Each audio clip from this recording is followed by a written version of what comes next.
To anticipate the obvious joke posed by the title, any line with me on it, baby. I was pondering something recently. So, the summer is here, and despite the reputation London has for, shall we say, bracing weather, it's been pretty hot on the Underground. It's always hot on the Underground in summer. And if you keep your eye on social media, you'll see all sorts of opinions on which commute is the worst. I'd always thought the Central Line was the hottest. But a lot of people think it's the Victoria. No, say others, it's the Jubilee. I've heard the Bakerloo mentioned. So I thought I'd see what information there is out there on this subject, to settle the matter once and for all.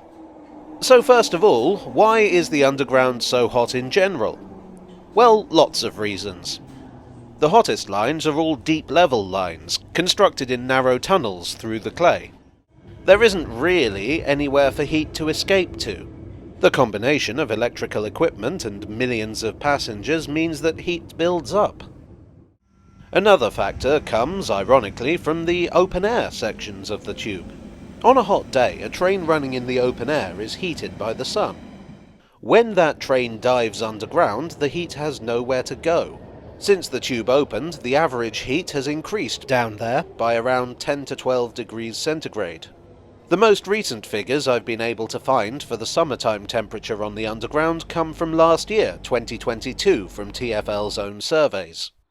Now, while July saw a blistering heat wave that shut a lot of railways down, the overall temperature on the Underground was hottest in August. So for the purposes of cheap sensationalism, those are the figures I'm going to use.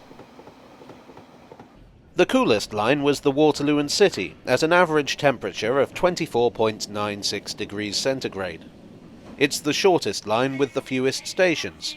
It's closed at weekends, and it's also the only line to be completely underground, so it makes some sense that it wouldn't heat up as much. See, I always said the Waterloo City line was cool. Next, perhaps surprisingly, is the Jubilee line at 26.86. A significant amount of the Jubilee line was constructed in the 1990s, when the need for ventilation was better understood. That being said, the line's tendency to get crowded even outside of rush hour means that it can be very unpleasant in the summer. I tend to avoid it. Next are the subsurface lines at 27.39. The District, Metropolitan, Circle and Hammersmith and City lines are all counted together because they share tracks. They're built just below street level and pretty well ventilated, so again, makes sense that they'd be cooler.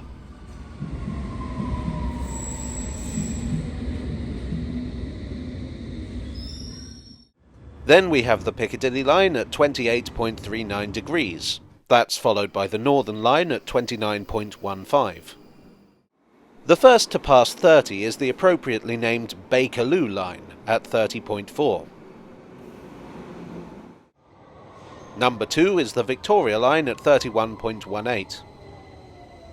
But it's just pipped at the post by the Central line at 31.32. So it's official. The Central line is the hottest. This might come as a surprise to some. For the last couple of years, the Bakerloo line has come out on top.